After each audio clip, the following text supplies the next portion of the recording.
কি কেমন আছেন আপনারা? কি বললেন?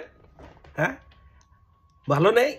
আরে একটু জোর দিয়া বলেন, একটু জোর দিয়া বলেন রে ভাই। এই যে আপনি আপনাকে বলছি, আপনি যে হাত তুলেছেন। কি বললেন? দেশের অর্থনীতি? তার কি বলবো রে ভাই, দেশের অর্থনীতির অবস্থা তো 12টা 35 বেজে গেছে। হুম, 12টা 35।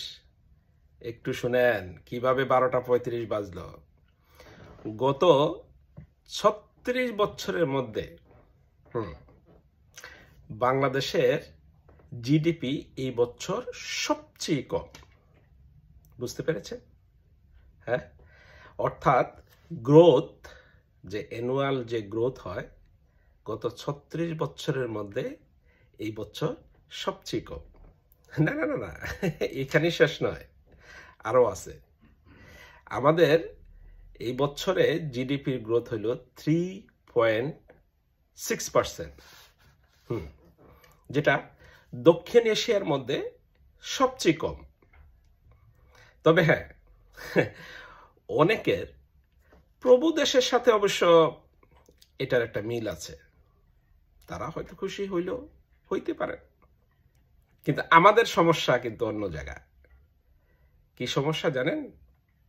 ওয়ার্ল্ড ব্যাংকের হিসাব অনুযায়ী শুধু এই বছর 30 লক্ষ লোক দারিদ্র সীমার নিচে নামবে, অর্থাৎ তারা অতি দরিদ্র হবে। শুধু এক বছরের মধ্যে 30 লক্ষ লোক। না না না, এইখানেই শেষ না, আরো আছে। ওয়ার্ল্ড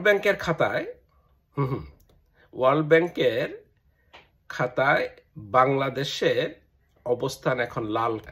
এটার অর্থ হলো বাংলাদেশের ঋণ পরিশোধের ক্ষমতা আগের যে কোনো সময়ের তুলনায় অনেক কম। সো এখন ঋণ পাইতে যেমন অসুবিধা হবে, তেমনি যদিও ঋণ পাওয়া যায় তাহলে সুদ অনেক বেশি গুনতে হবে। তাহলে ক্ষতিটা কার হলো বলুন তো দেখি? হ্যাঁ, ঠিক বলেছেন, এই দেশের জনগণের। আর লাভ কার হলো?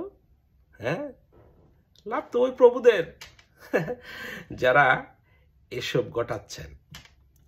আচ্ছা, এখন কইছেন দেখি, গরিবের সংখ্যা যদি বাড়ে তাহলে সবচেয়ে লাভ কার?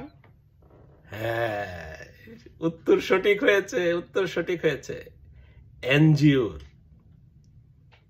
কারণটা নিশ্চয়ই আপনারা জানেন, ব্যাখ্যা করতে হবে না।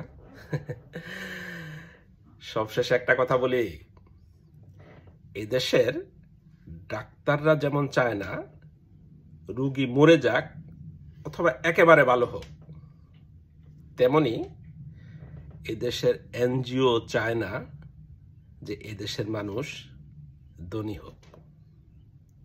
কারণটা নিজেরা বুঝে নেবেন। পিস।